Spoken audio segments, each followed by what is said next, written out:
Hello, hello, and welcome to Technology Today. Today is June 16th, 2024. It's Season 1, Episode 17. I am Mayor Watt. That is Technology Today, and right there is a neuron that I'm going to try and Not grab here. on. Man, I always miss it. I got to stop giving you advance warning. Sentient AI from the future. Good evening, ohmTown citizens. You know what I forgot to do in the last episode? I did not do the show notes into the VOD, but that's okay. You can get them over at YouTube. Today, though, for Technology Today, we're going to be talking about earthquake predictions, inspiration for wind power, City of Cleveland's cyber event, Wyoming's road collapse, I'm singing a song, a hop, skip, and jump to Pluto, healing glass formula, gyroscope failures on a space telescope, AI-powered blood test, moon mysteries, and what-if questions with an AI, which, interestingly enough, over the last 3 weeks now, I have been doing the exact same thing, maybe in a different context actually, asking what-if questions of an AI. So, let's get into it. Everything is powered by ohmTown.com.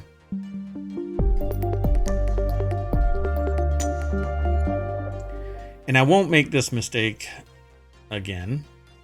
If you are in chat, you can actually, and I don't have to be live. If you come into the chat, the ohmTown is always present, or should be. Anyway, you can hit !show notes, and it'll give you all of the commands necessary to pull the show notes out of each of the articles, or out of each of the shows. We have 7 shows now, so there's 70 articles that you can get links for. This show is Technology Today, so ! and then TT it's typically the abbreviation of the shows. Sorry, I'm distracted. Again, this is why we are renaming the news portion of ohmTown Daily News Show to something else. Hopefully it'll help me. Anyway, Technology Today is typically a deeper dive into technology, more sciencey, more focused on that area, the science and technology side. Whereas the rest of the articles are aggregated into 6 other main categories and then 47 channels, all of which I want to turn into a show and a podcast here on Twitch and YouTube and others. I will be branching out to stream to other places too here in the next week, if all goes well.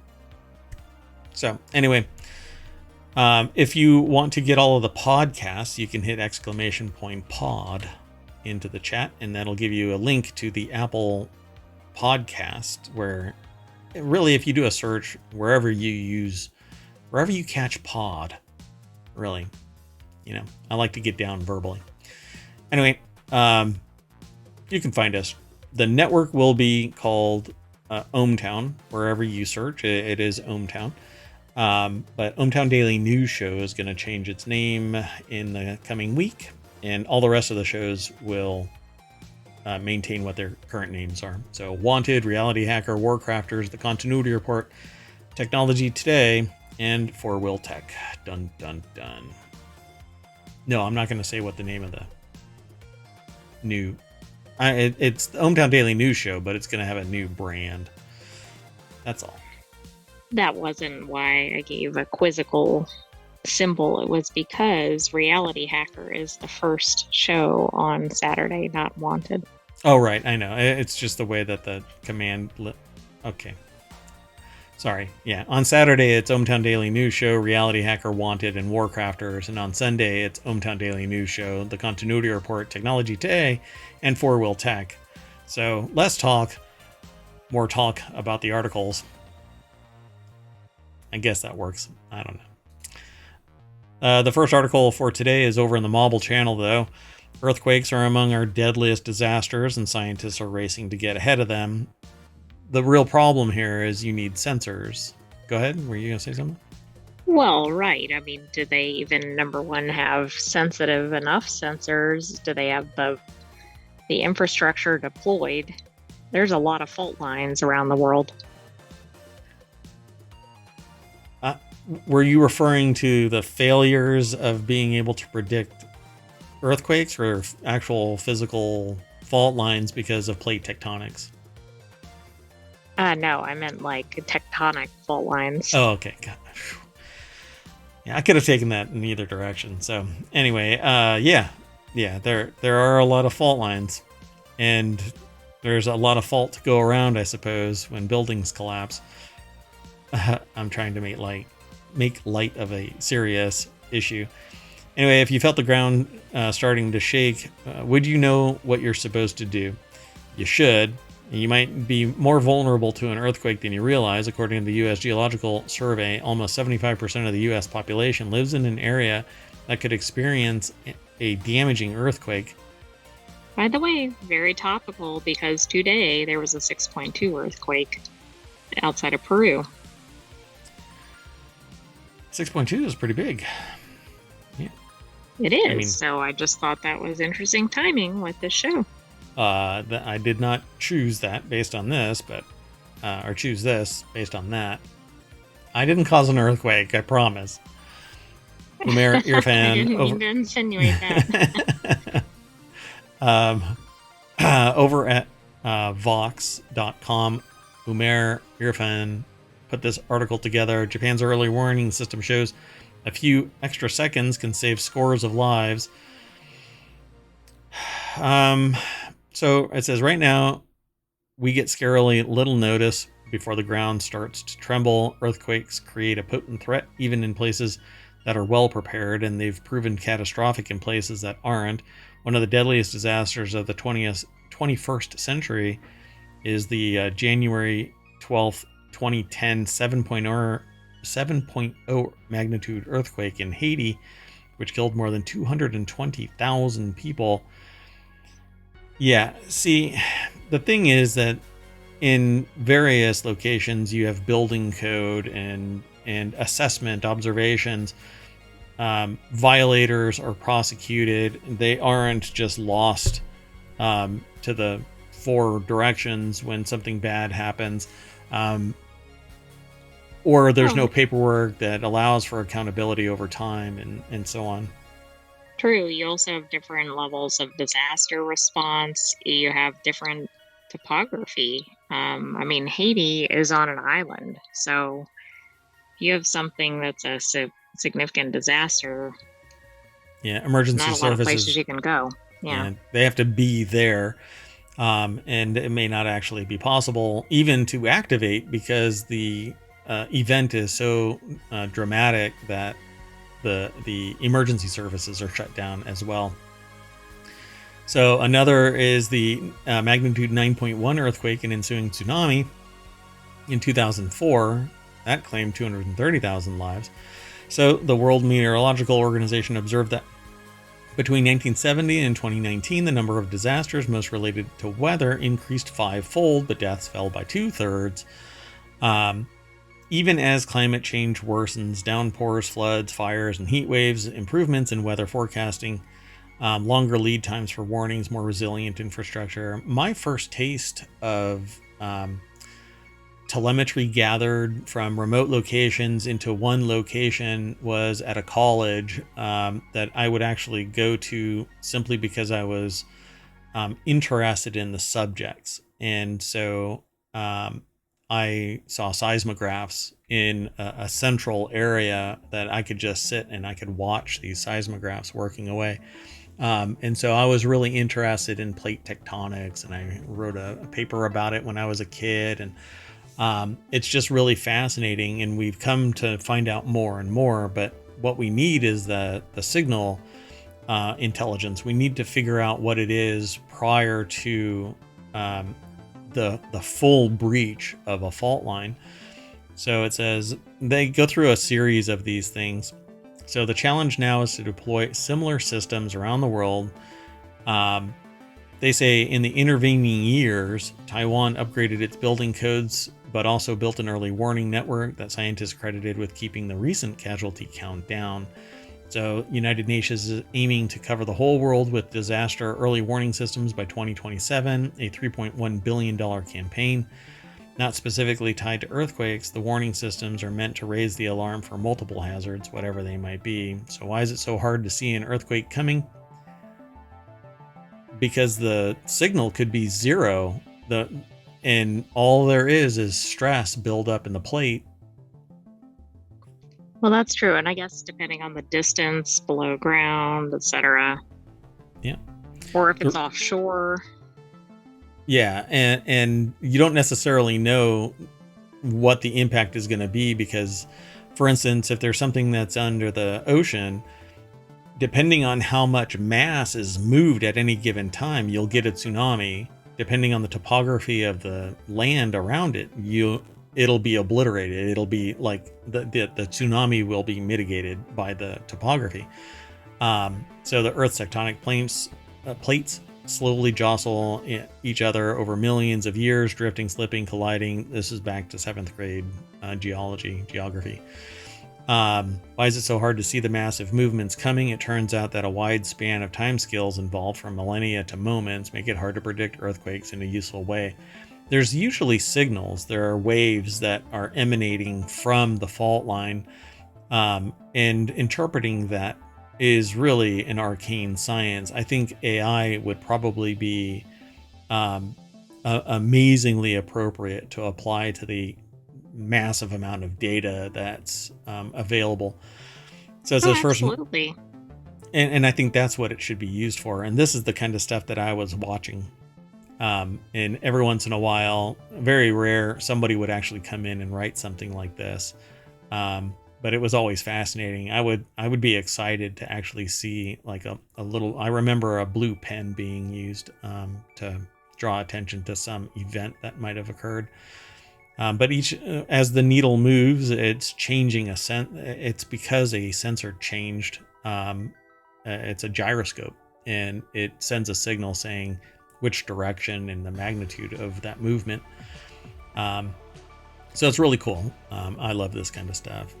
Sometimes small tremors are just small tremors, and sorting out which ones herald a disaster is dicey. I guess that's true, right? You don't always know if something is a, whatever it's called, it's pre-shock, but that's not the right term, but it is. A foreshock, I see in here, or like, is it an aftershock, or is it a standalone? Yeah, you can say foreshock. But it says we can't ignore a possible foreshock because of the consequences. On the other hand, we sometimes feel this is too low a probability to be actionable, and forecasters really don't want to put themselves out on a limb saying that's why they say the percentage of area that might get hit by rain. And they're actually really conservative about what the weather is going to be like, because they would rather have happy customers than pissed off customers. And if you say it's going to be shiny all over the place, right? The sun is going to be out and the weather is temperate and it rains. Then your barbecue is rained on, then people are not going to be thrilled. Yeah, so they lean into it's probably going to be. Like right now, they're predicting that the Northeast is going to get hammered by a heat wave. But then if it's light and airy, then it's okay. It's not that big of a deal. But if they were to say, nope, nothing to worry about, and the temperature hits 114 degrees in the Northeast, there's going to be some really pissed off people, and ill-prepared people. So in this regard, the U.S. is behind Japan. Shake Alert first launched in 2019 in California, and today only covers part of the country. It serves 50 million people in California, Oregon, and Washington, some of the most seismically active states in the U.S., but leaves out other quake-prone states like Alaska and Hawaii. And Hawaii is an active hotspot in a fault line. And Alaska is part of the Ring of Fire, so. Right. I mean, that does have some pretty high potential for activity, right? Yep. It works in a similar way to Japan's early warning system. However, Shake Alert is is building a network of almost 1,700 stations and is 90% of the way there, according to De Groot. I keep seeing this person's name. Robert Michael De Groot. Outside of this article? Yeah. In other... it's because it's the public lead for outreach of the Geological Survey. Okay, so anytime there's an event, probably his name's on it. Yeah, and we've had multiple articles that are involving the U.S. Geological Survey over the weeks and months. So anyway, says if you feel shaking or get an alert, when possible, drop, cover, hold on. Use a cane, drop, cover, hold on. I have to admit, this is the first time I've seen something like this that actually accounts for perhaps all people. Yeah, this is actually pretty interesting. But I feel like the only one that's really protected is anybody that gets under some other stable material. You know, if you're using a walker, putting a book over your head isn't going to protect you much. Not from something catastrophic. Although I guess it's going to help you more than not having the book. But I agree, it's not going to cover like a 9.1 earthquake or something. Yeah, I suppose. So many countries could learn a lot from Japan. Japan's earthquake detection and warning network was put to the test during the January Noto earthquake. The quake was triggered 6 miles underground, which is considered to be fairly shallow, and left little time for warning systems to kick in. Earthquakes typically generate 2 distinct modes of movement. After the initial rumbles begin, a second slower moving wave ripples out from the epicenter, causing the ground to oscillate up and down and forming the most destructive phase of the earthquake, or more destructive phase. It really depends on the architecture, what does what. So the Japan Meteorological Agency, which handles earthquake warnings, sent its first alert across the Noto region 6 seconds after it observed the first wave. And for people living within a radius of about 12 to 18 miles, those early warnings on their cell phones, radios, and neighborhood PA systems didn't arrive until they could already feel the more damaging second wave, but they still bought valuable time ahead of larger shocks. And that's really what it's all about. Any notice is better than none. As long as you know what to do. Because if you get notice and you're ill-prepared for what to do, you could expose yourself to other... Right. You could compromise your safety because you exit a building where it would be safer inside the building.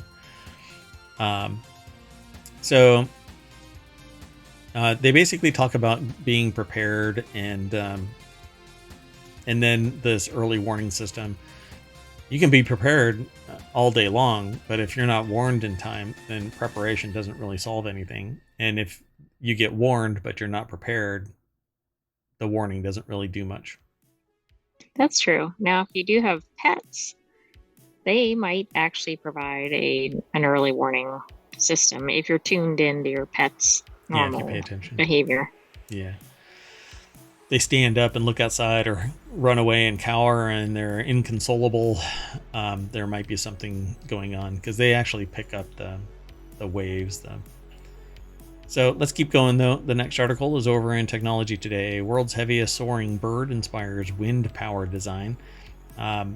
Mechanical engineers at the University of Alberta teamed up with a renewable energy company to design and test wind turbines based on the wings of the heaviest soaring bird, the Andean condor.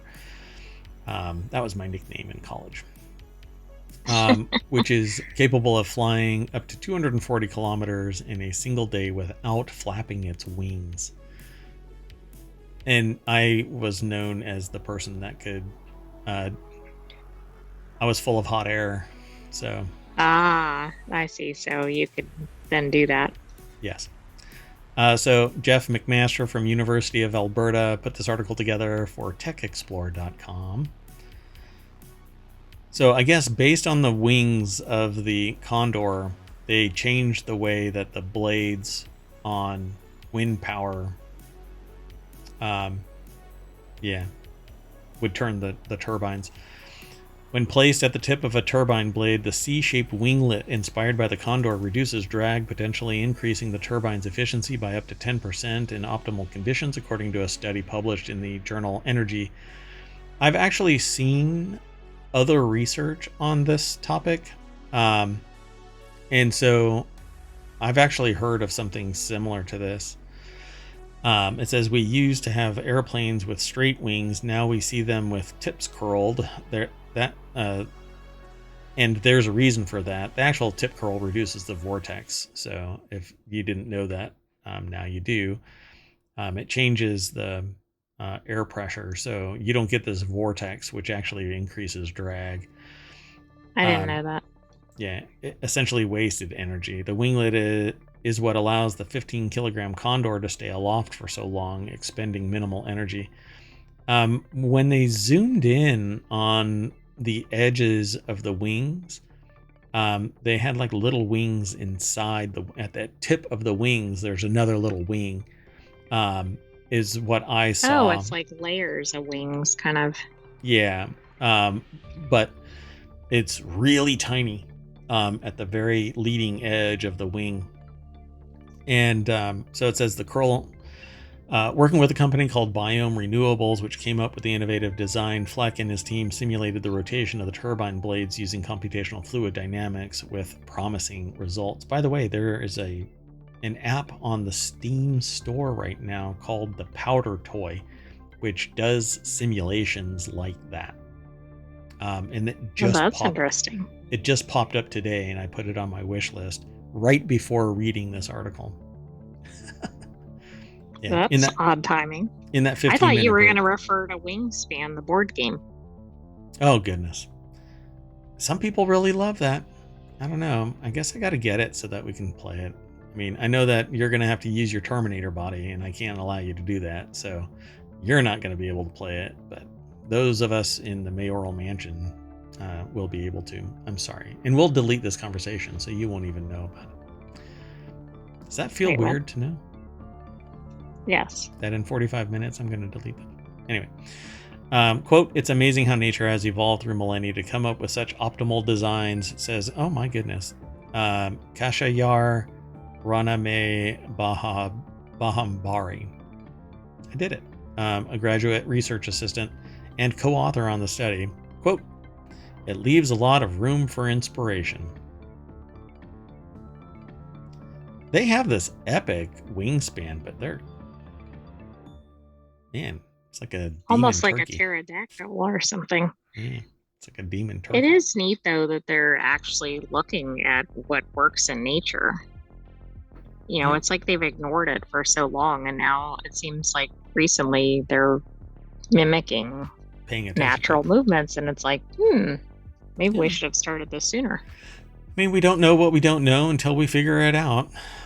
So you got to ask those questions. A lot of fundamental science is taking place. And then eventually it gets turned into pharmaceutical, and you have to pay tens of thousands of dollars. Oh, I'm sorry. Anyway, we have like I forgot her name. Yeah, never. Oh, Theranos. Theranos, yeah. Yeah, that's okay. They got their money. They got a lot of money back. Oh, and see, don't distract me like that. I'm going to end up talking about something that has nothing to do with the show. Okay, City of Cleveland. Okay, so the City of Cleveland shuts down its IT systems after a cyber attack. In Ohio, it's currently dealing with a cyber attack that has forced it to take its citizen-facing services offline, including the public offices and facilities at Erie View, and the City Hall. Bleepingcomputer.com is always instrumental in these kind of debriefs about cybersecurity events, which is one of the reasons why I always get information from them. Bill Toulis from bleepingcomputer.com put the article together. It says the disruption was first disclosed yesterday when the city's authorities warned the public services were reduced to essential operations due to a cyber event. They say incident, but the status update provided earlier today, which is... Was it today? Oh, right. This is a weekly show. So, yeah, so this was from the 11th. Yeah, this is back on the 11th. So the status update provided earlier on the 11th via a thread on the website formerly known as Twitter, and I refuse to name it under its new name, explains the incident is still being investigated. I'm sure there would have been an update to this article if there was an actual update, I assume, but maybe not. I don't know. I can check. The update also notes that essential services concerning emergency services, 911, police, fire, works, utility, healthcare, EMS, and airport travel, Cleveland Hopkins and Burke Lakefront have not been impacted by the cyber incident. At the time of the writing, no ransomware groups have claimed responsibility for the attack on the city of Cleveland, and it's unclear what exactly has happened. Dun dun dun. So if you need critical documents or other services from impacted departments, you must be patient. But you know how bills are patient. Exactly. Yeah, they want to shut off your utilities, etc. It looks like they're not naming it, but it's a well-known hacking group that was behind this. Gotcha. Oh, well, get on it, Cleveland. Pay those cybersecurity analysts. Okay, the next article is over in Technology Today. A section of critical highway collapsed in Wyoming. Could it happen anywhere? The article snippet that we acquire from the sources, they provide it, and we just put it into the, well, my system puts it into ohmTown.com. The partial collapse of a roadway in Wyoming as a result of a landslide occurred over the weekend. This is a week old now. Raises serious questions about the state of the nation's infrastructure. Echoing concerns aired recently over a range of issues from frequent water main breaks to the Baltimore Bridge collapse in March. The article is over at Tech Explorer, and Tanner Stenning from Northeastern University put the article together. I would love to have road stripes like that. Exactly. Are those actual awesome road stripes, or is this just a... I don't know. It's from Pixabay. Like a CGI thing? Could be, yeah. This is almost idyllic, so I would say that it's CGI. Yeah, I'm sorry. But it's neat. I love the idea of this. So the Teton Pass is a critical link between Victor, Idaho, and Jackson, Wyoming. There's no timeline for the reopening, which could take weeks to months, says Daniel Aldrich, director of Northeastern University's Security and Resilience Program and co-director of the Global Resilience Institute. So the way that this works was, it's basically this big loop. And they cut a road from one place to the other because they wanted to shorten the amount of time it took to get to human beings on one side. And so they cut a pass through that skirted the edge of the mountain, right? And so what this really did was it built a shelf, and there wasn't enough support. And so with a little bit of water getting underneath the roadworks, it just slipped away and took out all lanes of the road. They might have a picture in here. I don't know. It's a pretty sizable area, right? It's not like a little bit at the edge of the road. It's like the entire road. It adds over an hour of commute because that was wiped out. So overall, 2.5, 3 hours of commute, because everybody will be taking the long route instead of the short route, obviously. So they say it's a roadway. The Teton Pass roadway is one of the few roads connecting these hard to reach areas. And for those trying to get to hospitals, this could be one of the only roads. We don't recognize how important these systems are until basically they all go to hell. So these failures don't happen everywhere. The conditions have to be right. For example, you need a road on top of a slope, and then the slope must have a loading that exceeds the shear strength of the foundation soil. That typically happens as a result of changes in water conditions, such as groundwater levels rising higher than anticipated. This is on a mountainside. So it had to have been 60 feet worth of backfill to make this road stable. Exactly. And then think how much water must have been present to kind of kick this off.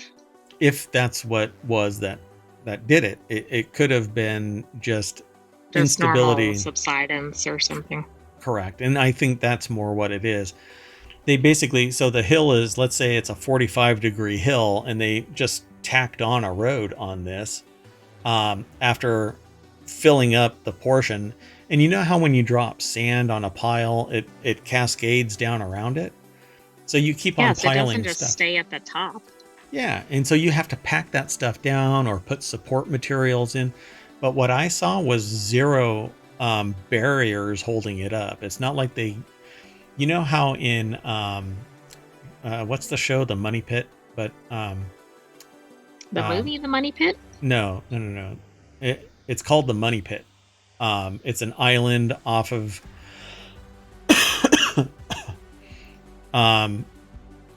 you know what I'm talking about. The Curse of Oak Island. There you go. So the Curse of Oak Sorry, Island. there is a movie called The Money Pit, I Yeah, believe. yeah, yeah. That threw Yeah. me off for some reason. Yeah, and it's a comedy. But so the in with the Curse of Oak Island, to keep the water away, they used special machinery to vibrate giant metal barriers into the ground, and it made it watertight. So none of that is present on this. So, and I can't imagine the extraordinary cost that this would have been, but if done right, it may have been able to bolster the road into place better.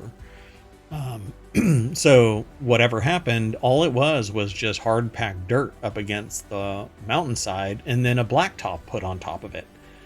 So all it takes is an earthquake, a little one, a 2.5, and it would shake it and soften the material and it'll give way. And I think that's what happened. Plus, if you look at the design of this, it's not like this. The road is actually proud of the mountainside. And on one side is a slope going one way, and on the other side is a slope going the other way. And I think water filtered down into where the slopes converged on the inside of the road's curve. And Okay. I think that all worked together to cause it to collapse. Now, am I a geologist that's doing a study on this? No, not even close. By the way, this was first laid out in 1900, but as a wagon road, and then in 1918, it was a new road. Oh boy. And by the way, that came from Cowboy State Daily, which we've actually mentioned in a previous article, which we thought was an interesting sounding source. Yeah, that's right. Yeah.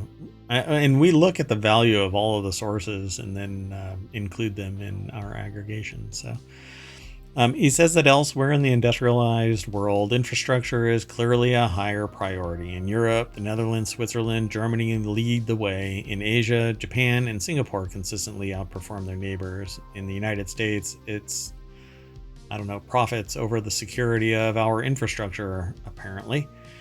Did you see our transit grade? No. In the US, it's a D-. Can't imagine. There's a road that I travel on. It's not an F. It's passing internally. There's a road that I travel on periodically that it feels like I'm going across, and this is for miles. You know when you're driving across a bridge and on either side of the bridge there's like a proud area and it just goes ka-thunk against your tires, and then your back tires ka-thunk. So you're driving along and you hear the ka-thunk, ka-thunk, ka-thunk, ka-thunk, ka-thunk, ka-thunk, right? Mm-hmm. That's how this road is for miles now. Why they did, when it snows, the snow plows are going to hit these proud areas and either tear the road apart worse than the repair, or they're going to destroy the snow plow, or they're going to be moving blacktop when the snow plow digs the repair off the road. Wow, that's not a good situation. Yeah, it's horrible.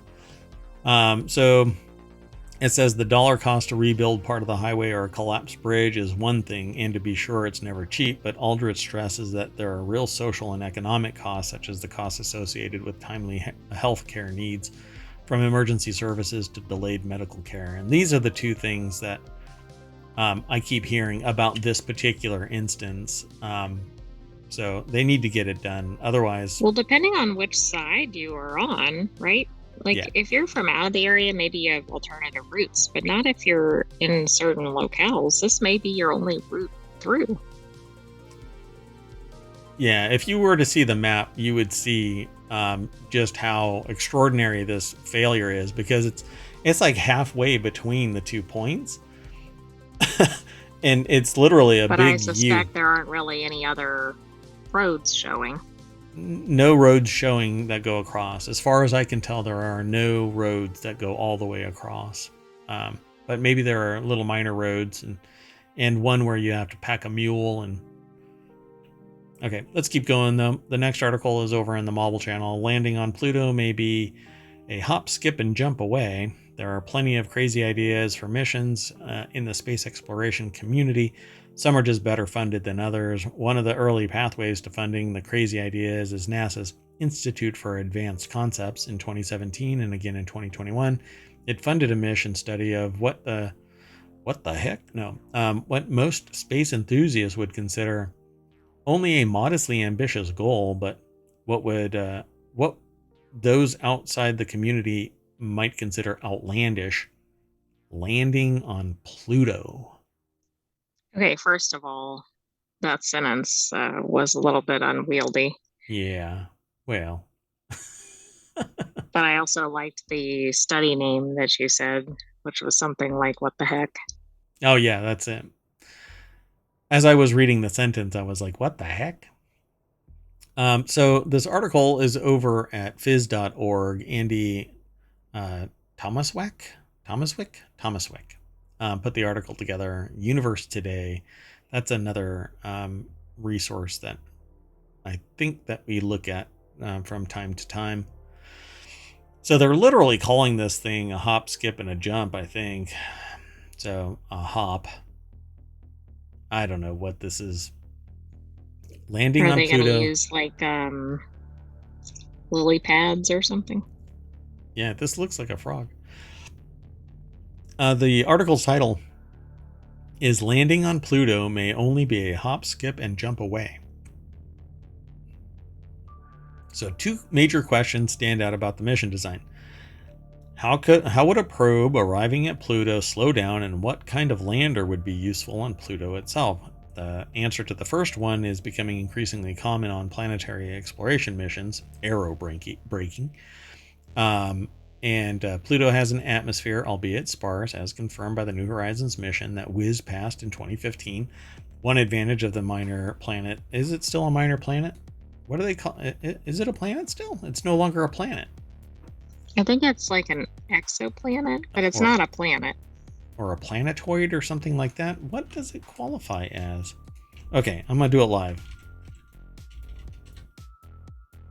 It's a dwarf planet. Yeah, in the Kuiper Belt. A ring of bodies beyond the orbit of Neptune. All right. So anyway, it's not a minor planet, it's a dwarf planet. Relatively weak gravity is that its low density atmosphere is almost 8 times larger than Earth's. What? It is? Oh, I guess in comparison to the planet itself, the atmosphere is that much bigger. How does it hold on to an atmosphere and Mars can't? It's because aliens turned off the generator. Oh, yes, that must be it. So, anyway, providing a much bigger target for a fast incoming aerobraking craft to aim for. Much of NIAC's Phase 1 project was focused on the details of that aerobraking system called the Enveloping Aerodynamic Decelerator, or EAD. That's the sound you make as you're crashing into Pluto. Combined with a lander, that system makes up the entry craft that the mission is designed around. Ostensibly, it could alternatively contain an orbiter, and there are plenty of missions discussing how to insert an orbiter around Pluto. So that's what they're talking about. Aerobraking into the atmosphere of Pluto, and then separating, then hopping from one location to another. Landing and measurement, so you deploy the legs, you aerobrake, and then land, and then hop to observe in the air, and then the next location. And then skip to my loo or something. This seems like it's so odd. Do-si-do. Yeah. And then you got a stew, baby. All right, the next article. Oh, wow, that's so weird. Google now has interactive diagrams, and Pluto is started spinning on my other monitor. Okay, that is a little creepy. Yeah, and it was in my peripheral vision, so it looked like something was crawling on my monitor, and ugh. All right, folks, the next article is over in the Marvel channel. Researchers accidentally discover that mixing water with a peptide results in self-assembling and self-healing glass. A team of materials scientists from Tel Aviv University and Ben Gurion University in the Negev, both in Israel, working with a colleague from California Institute of Technology in the US, has found that mixing a certain peptide with water results in the creation of a self-assembling and self-healing glass. Bob Yurka. Does that like it's pieces of sand and it just goes whoop into a piece of glass? I don't know. We're gonna find out. It's kind of interesting, right? I don't know what they're gonna say here. This looks like levels of broken glass. So let's see what happens. Bob Yurka from phys.org put this article together. While investigating the properties of other proteins, the group stumbled upon the discovery, which has been published in Nature Communications. Sylvia Marchesan,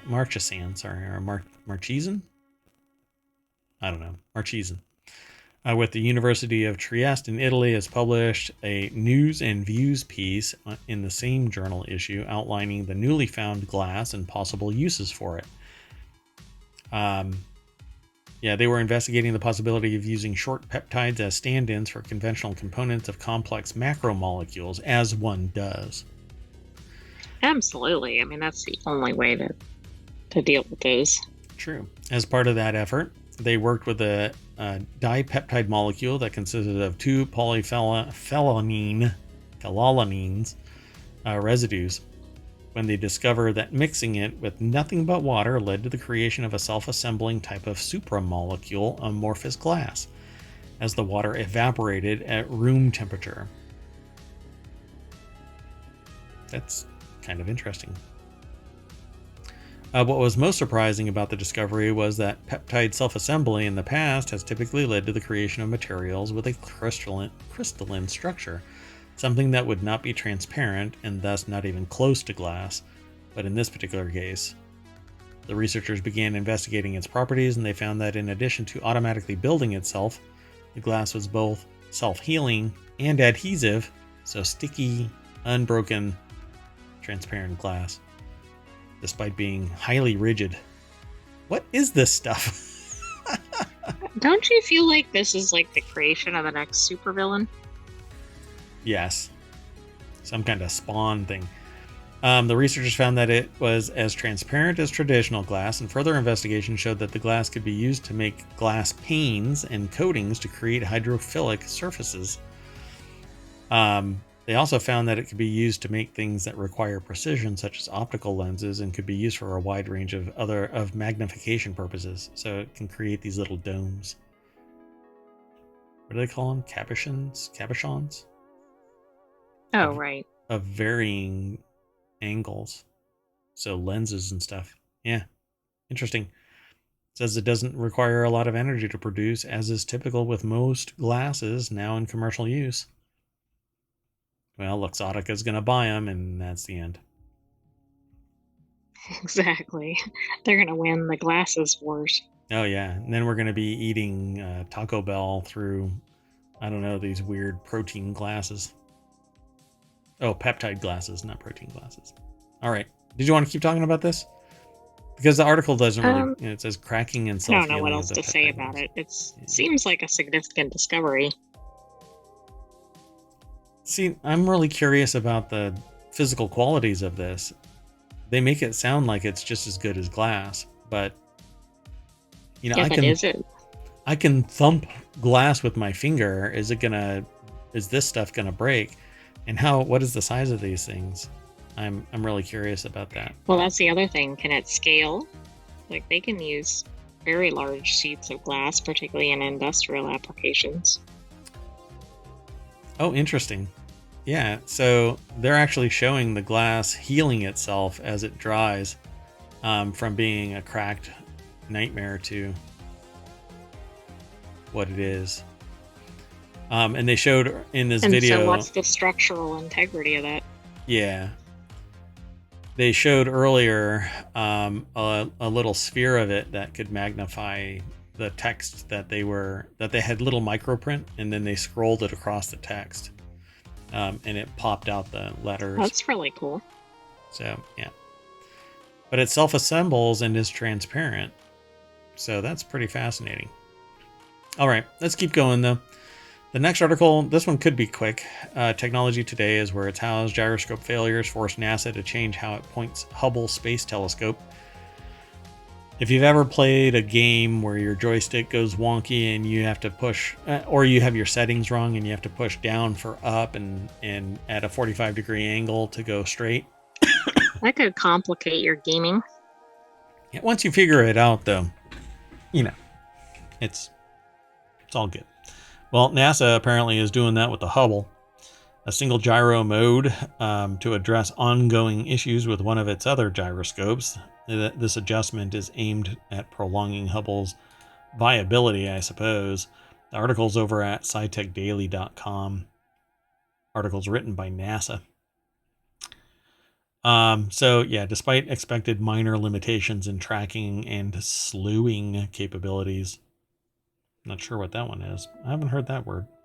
Slewing. S-L-E-W-I-N-G. Maybe it's movement, so it can change attitude. Change your attitude, Hubble.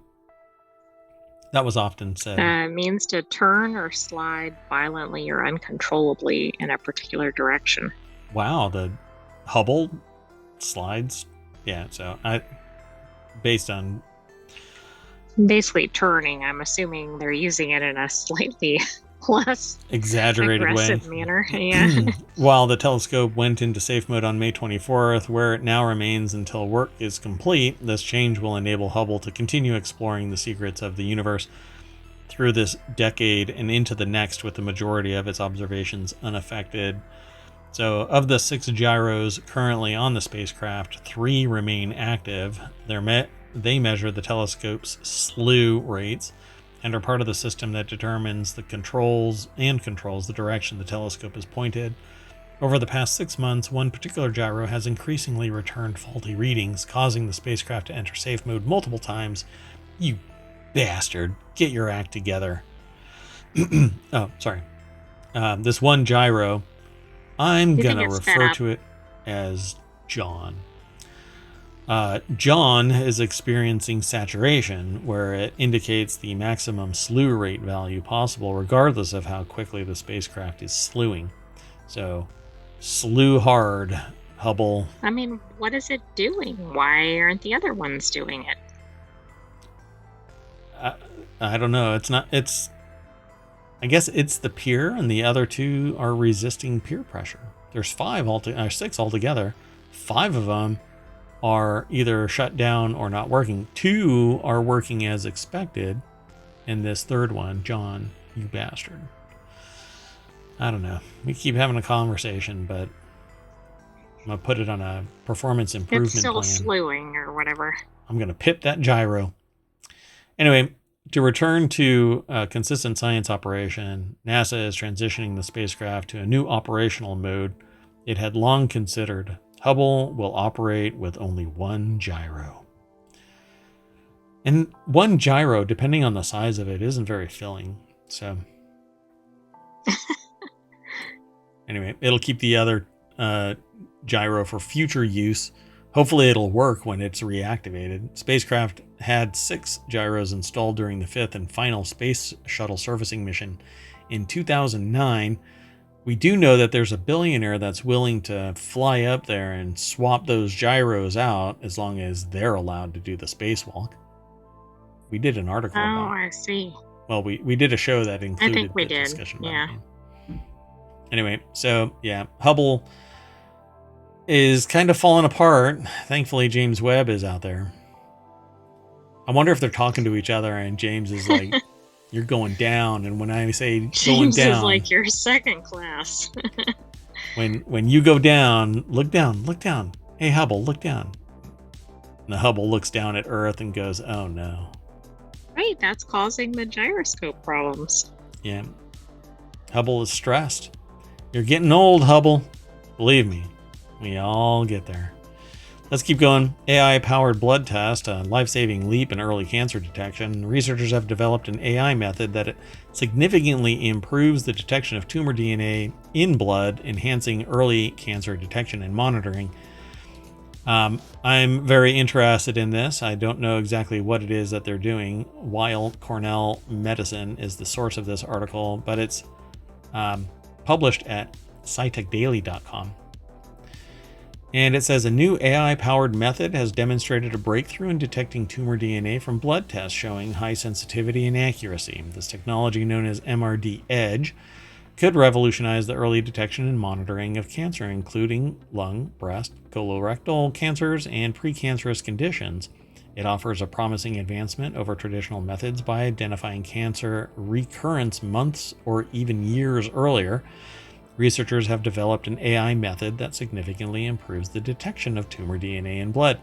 So, for those who may not know, if you have had or have cancer somewhere in your body, it actually sloughs off pieces of cancer, fragments, and they have the potential of binding somewhere else.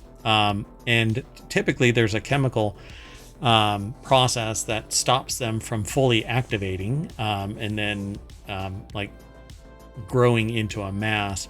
But these free cell circulating tumor DNA is what it's called, ctDNA, or cell-free DNA, float around.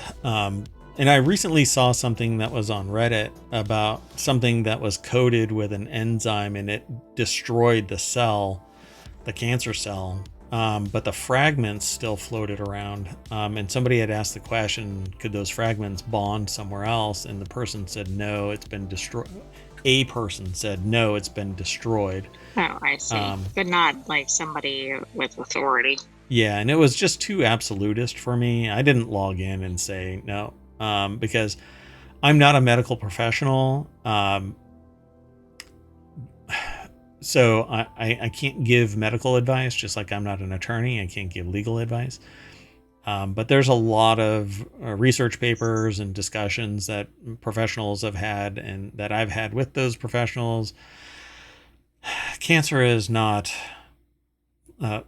altogether known, and yeah, they probably know 1% of the information on it, and they have shown that ctDNA can circulate, bond. Right? It's in the name, and that might play a part in metastases.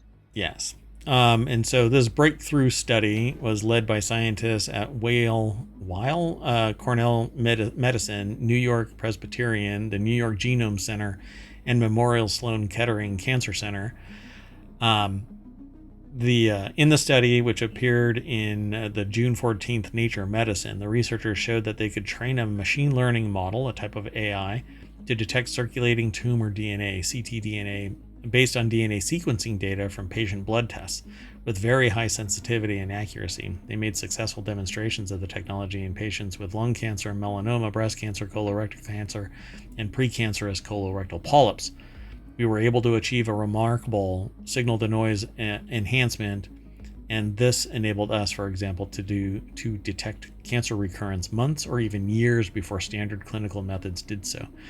And usually those clinical methods are repeated blood samples, and in the case of like breast cancers, they do mammograms. And in other cases, if you have a history of colorectal cancer, they do physical examinations. But the blood tests are the precursor. And it's usually involving red and white and other like neutrophils and so on, various types of cells that either decline or accelerate in the increase in the blood.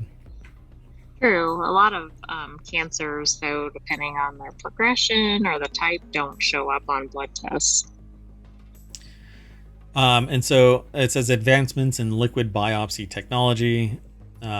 Most approaches to date have targeted relatively small sets of cancer-associated mutations, which are often too sparsely present in the blood to detect reliably, resulting in cancer recurrence that go undetected. The method that I had, that I was actually researching, was in real-time filtering for ctDNA. But the problem there is going through this process, blood clots and other complications can manifest. And so I never continued to do that type of investigation. Talking with professionals, that was the result. But you would be able to filter out ctDNA, and it would be time consuming and costly, but what is the cost, really? So high sensitivity to cancer detection and monitoring. The MRD Edge was able to recognize patient-specific tumor mutations in 15 colorectal cancer patients following the patient's surgery and chemotherapy. The system predicted from blood data that 9 had residual cancer. 5 of the patients were found months later with less sensitive methods to have cancer recurrence, but there were no false negatives. None of the patients MRD Edge deemed free of tumor DNA experienced recurrence during the study window. Okay, that's pretty significant. Now, obviously, depending on the timing of the study, that may not have much significance, but it's kind of a problem if it has a false negative. Yeah, which it never did. And for me, the key element here is that they have the ability to detect it. And then now here's the other problem with this. Not problem, but it's a key indicator. Now you have to go find it. And it's somewhere in the human body. So then you have to get that microwave, what do they call it? The millimeter wave scan, whole body x-ray, basically. Well, right, because you need that one, you have to do full genome sequencing. Yeah. Yep.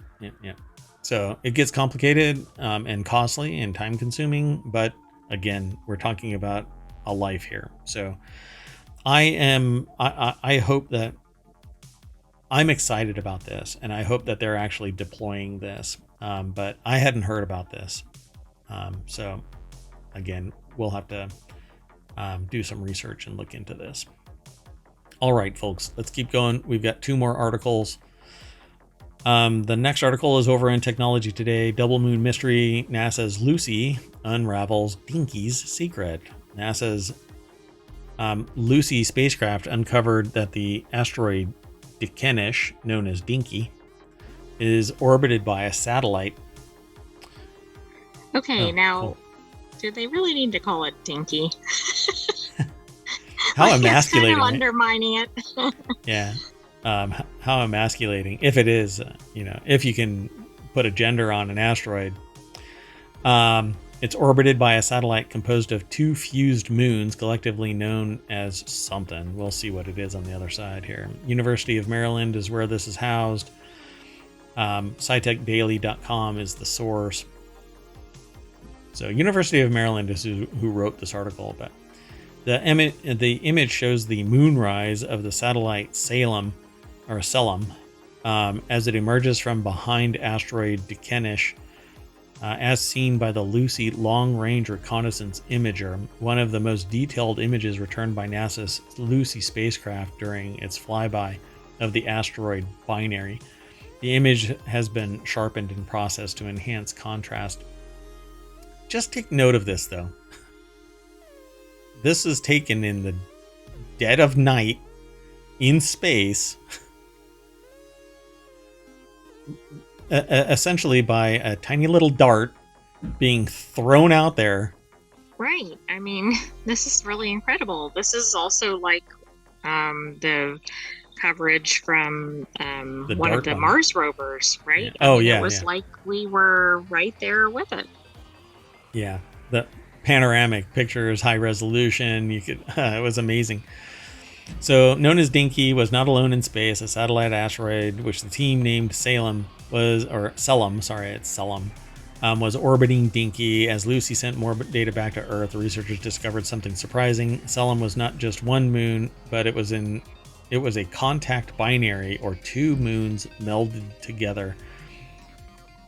So they're saying that these little striations here are the embodiment of two moons kind of squished together. I don't know. That's what they're saying, but I don't see it.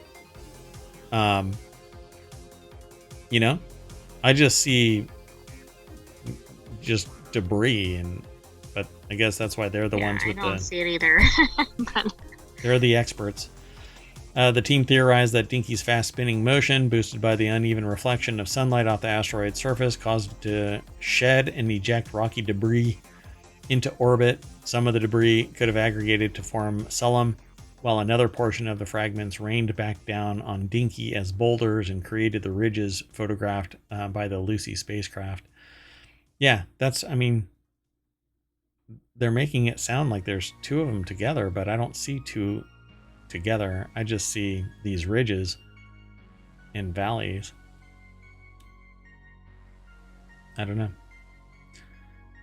But there you go, folks. Go and check this out. There's a YouTube video encountering the asteroid Dikenish and its moons. I really don't know how they figured this out, because it looks like a rock. That's all it is. And I see that it has different shapes and everything, but yeah, but it's pareidolia to me. They're making it look like something. They're trying to discern something from something that I just don't see as being there.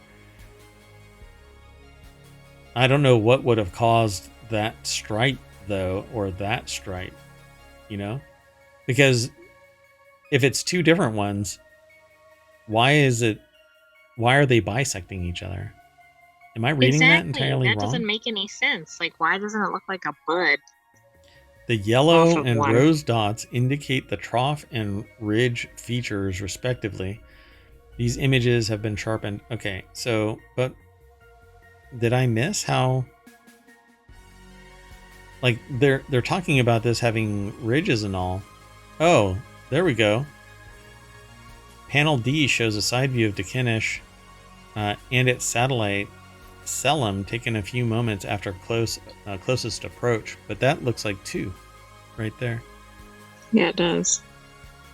So Dikenish is this, showing the ridges and the valleys, but the two are right there. They're like in close proximity to each other, but they don't have that picture. Like, this isn't the picture, and that doesn't show it either. Yeah, I don't even know what the ridges and the whatever. All right. One last article. We're running late. Technology Today. Training AI models to answer what-if questions could improve medical treatments. Machines can learn a lot, only to make predictions, but to handle causal relationships. An international research team shows how this could make medical treatments safer, more efficient, and more personalized. And you'll find this really interesting. Training AI models to answer what-if questions could improve medical treatments. So define a research question and collect the data, formulate the causal structure of the problem, select the causal quantity of interest, so individualize treatment effect, assess plausibility of assumptions. This actually is a longer link, but they only show a little bit of it. So artificial intelligence techniques can be helpful for multiple medical applications such as radiology or oncology, where the ability to recognize patterns in large volumes of data is vital. For these types of applications, an AI compares information against learned examples, draws conclusions, makes extrapolations. So the researchers found that causal machine learning, ML, I don't know why they say ML but not CML, can estimate treatment outcomes and do so better than machine learning methods generally used to date. Causal machine learning makes it easier for clinicians to personalize treatment strategies which individually improve the health of patients. So essentially what they're saying is, I have a patient. They're going through this treatment for this issue. What is the effect? What if I change the dose? And it can parse all of the world's knowledge and the treatments, comparing the variability of the metrics, the demographics, the various metrics that we have for every single patient that's known, and then spit out a result. I mean, this could, number one, expedite lots of research, or at least get somebody to hone in on a particular path to research. Yep. And so now, remember I said earlier, I have for the last several weeks been doing something similar, asking an AI a what if. The medication that I spoke about spawned from a what if based on a series of questions that I gave to very an interesting. AI. Now, I had already done my due diligence and came to the conclusion regarding that medication. But then I said, let's go ask the AI. I told an AI that it was a medical professional. Here is what is going on. Like, here's the data or whatever. Here is some of the data. Yep. Here's some of the stats. And I just fed it certain data, and out popped, well, in this issue, da da da da da da da. Now it actually, well, there were all these caveats. It's not a medical professional, blah blah blah. Well, the what if of the AI is the same what if of the AI that a doctor is going to be utilizing. So if the doctor comes back and says, use this medication, I think that it's going to be fascinating, right? So now what I'm really curious about, pretty interesting. and Watson killed a project that I was doing using manual input, humans putting in what their treatment is, what their outcome is, and what their various, over time, a longitudinal study of people basically putting in all of that same information into a database. And then you could output what the results were, not just of studies, not just of isolated practices. Because, for instance, I know of a doctor where I know that there is a test for something. I know there is a test, and I was told the test doesn't exist. But I know that there's a test. Right, you're like, but yes, it is. So you have to go to that doctor and go, dude, do you know what you're talking about? And that's kind of one of the scariest things that you can do if you are under their care. Thankfully, I don't have to worry about this. I can just go and ask. Just, hey, do this. So, and then that patient can go and say, hey, but I don't give medical advice. I talk about this kind of stuff because it's technology and it impacts society. I think it's really interesting.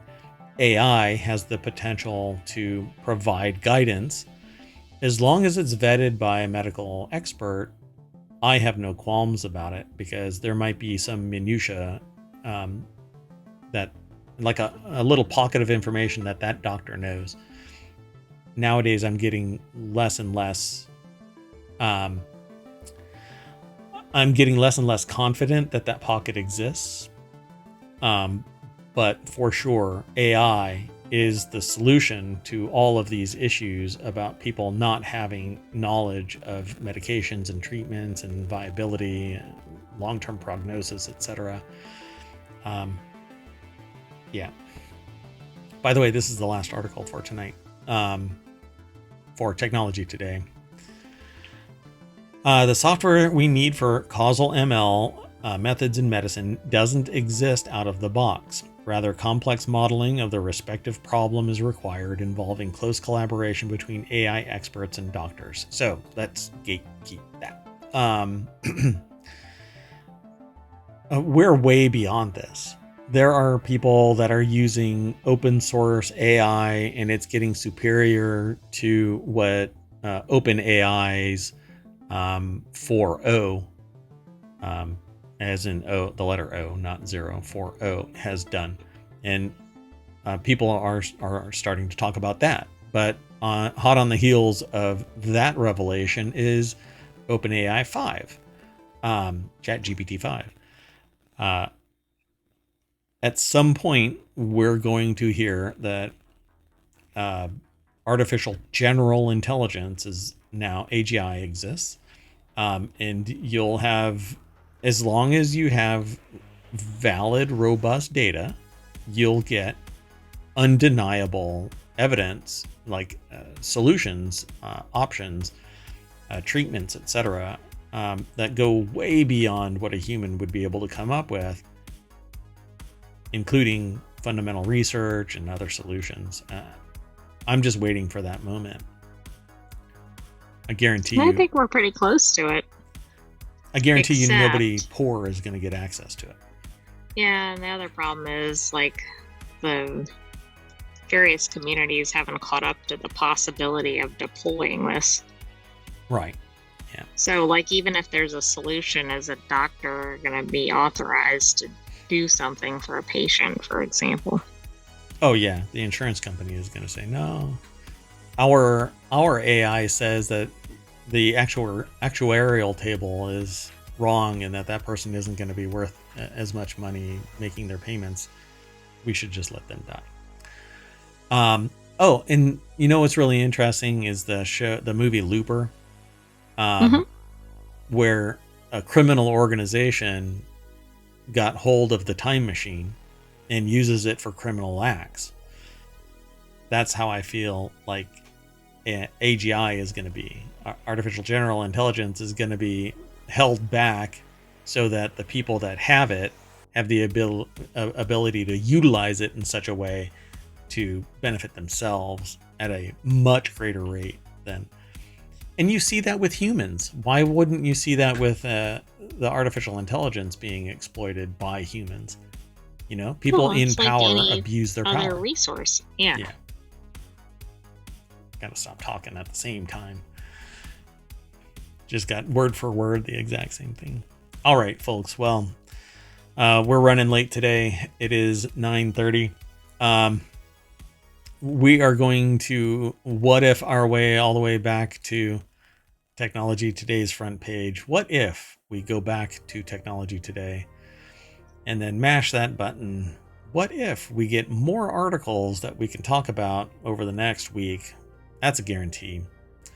Webb discovers mystery sulfur on distant planet. Dun, dun, dun. But that's it, folks. We are done with Technology Today. I am Mayor Watt, and right there is the... Nope. Damn it. Right. You were so close. I was. I'm saying goodnight. Sentient AI, you want to say goodnight? Good night, ohmTown citizens. Thanks for joining us for Technology Today. We still have four-wheel tech, so stay tuned. Do we want to do four-wheel tech tonight? I can do a time machine. We'll figure that out. It's live. We don't need to do that live. Okay, here. inside baseball. See y'all later.